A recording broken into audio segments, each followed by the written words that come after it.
Hey guys, welcome to this episode of Talkback. Before Have Hope actually joins me, the Merc, here for this episode, I'm going to start off by reviewing a film that I recently watched by one of my favorite actors of all time, Al Pacino. It's called 88 Minutes. I think it's actually getting released in America now, having already been available in a lot of parts of Europe and the rest of the world for a while. Um, First of all, I'm Al Pacino is one of my main guys. Him and Marlon Brando and Gary Oldman, in my opinion, are the greatest actors for me that I've witnessed in my own personal taste. People would argue about that. I mean, obviously there's Robert De Niro as well, who's great. But for my own personal favorites, those three rank as my personal favorite actors. There's been a lot of debate about the situation with Al Pacino's career, why he's making the decisions that he's making and so on and so forth. But I'm going to go into that when Have Hope gets into the Hideout Talkback studio.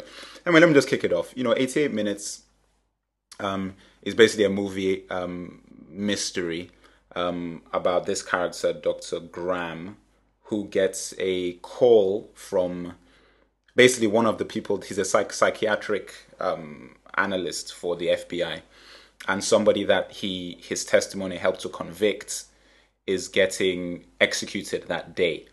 And what happens is that this guy starts receiving phone calls saying that he's got 88 minutes to live. I'm sure you've all seen the trailer, and that's the basic deal.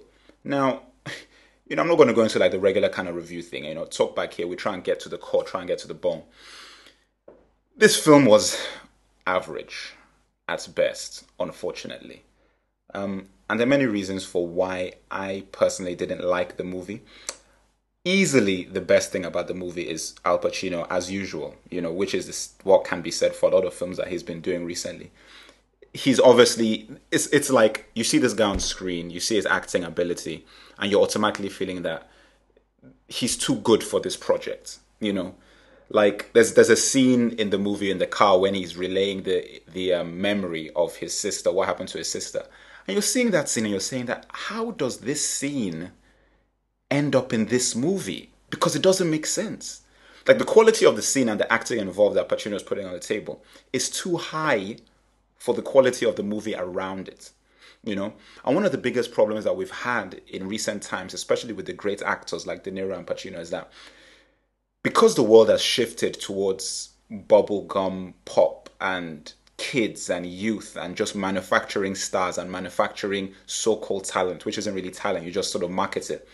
You've got a situation whereby the classic actors and the great actors feel the need, or their agents feel the need, or the producers or directors feel the need to pair them up with substandard young talent. Like you look at this movie, and if you tell me that Lily Sobieski or whatever her name is the best you can get in her age group, that's unfortunate. Or the best that you can get to pair up with a guy like Al Pacino in a movie, that is unfortunate. I mean, I saw a guy from, I think he's from the OC, who's in this movie as well, or One Tree Hill, or what? I think it's the OC. I'm looking at this and I'm like, these guys do not deserve to be in a movie with Al Pacino. I'm sorry. They don't deserve it, as far as I'm concerned. The Merc has said so. They do not deserve to be in a movie with this guy. Do you know what this guy has done? You know? That in the twilight, I mean, I don't even want to call it twilight of his career, because usually as you get old as an actor, you actually put in the best performances that you've got. There is no reason for him to be in a movie with these guys. Like I looked at the script and everything, and there were a lot of holes. A lot of very confusing elements. I mean, one of the things that stand out is that, if you get a call like that, the first thing that you're going to do is go to the police station or go to some kind of authority or get somebody involved. You're not going to start to try and crack the case yourself when somebody tells you you've got 88 minutes to live. I mean, that for me is the first thing that jumps out at you. A whole lot of other little things that happen in the script as well that don't really make a lot of sense and are not fully developed. Like a lot of the characteristics of the people involved, that they're basically there to just move the plot along.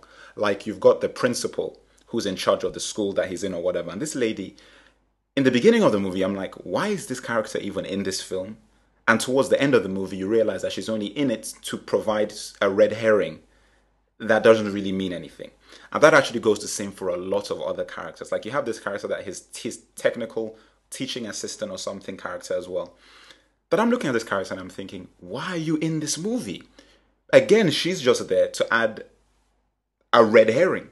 Because realistically, there's nothing that she does that Al Pacino's character and the character of Al Pacino's lesbian associate at the FBI, which I don't even know what that story arc was in aid of, other than to make it trendy, um, or whatever, to add some kind of difference to it. But it was there anyway. But those two characters, to me, do everything. They don't need anyone else, like the teaching assistant, to be involved.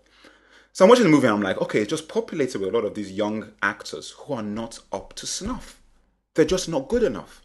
Like you look at it, Al Pacino's boss, like the main FBI guy, and his assistant at the FBI, who is his associate, their acting was so superior to everybody else around them.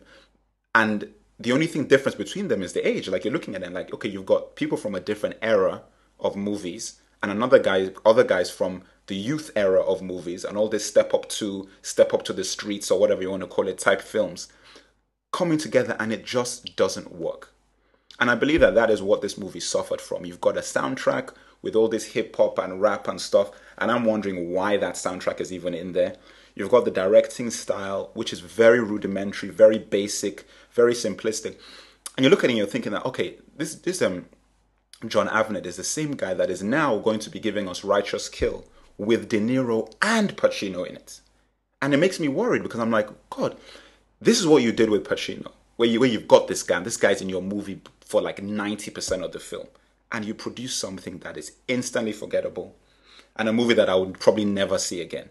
And it makes me worry because this is Pacino, and he's delivering very, very good quality acting. So anybody who's going to come at you and say Pacino slid in this, I always know. No, this guy did a performance. He did what he was going to do. He did what was required of the character, and he added a level of depth that really wasn't in the script. So to me, it's like it's a very difficult movie to even review from the talkback edge, because if you're a Pacino guy, you should see it. I'm a Pacino guy, so I did see it just because Pacino's in it. But at the same time, it's as a movie, it's a letdown. So if you're not a diehard Pacino fan, I can't even recommend anybody, even if you're a talkbacker or not talkbacker, to go and watch this movie because it's got nothing else. The story is extremely contrived. You know, everything is forced. They're just basically trying to get a particular ending out of the movie, trying to get a particular twist out of the film, which you will see coming a million miles away anyway. You know, the characters that are just thrown in there to create some kind of complex puzzle that isn't really a complex puzzle anyway. There's just so many things that, I mean, the tension is basically non-existent by the time you get 3/4 of the way through the movie because you really do not care about anybody anymore. You know, even the main character of Graham, who is played by Pacino, you know, you only care about him because it's Pacino. Anyway, you know what? That is basically all the Merc has to say on that. I mean, I'm going to bring Have Hope in now to really talk about Pacino's career and, you know, De Niro, and looking forward to Righteous Kill, and just sort of, you know, touch on a few areas as well, you know, that are topics that Talkbackers have also brought up. But yeah, I just wanted to give my, you know, opinion on 88 Minutes, you know, which is going to be coming out for a lot of Americans anyway to watch. Yeah, man, it's unfortunate what's going on. That a guy like of Pacino's stature is involved in movies like this. It's unbelievable, you know. I mean, it's really very saddening to me.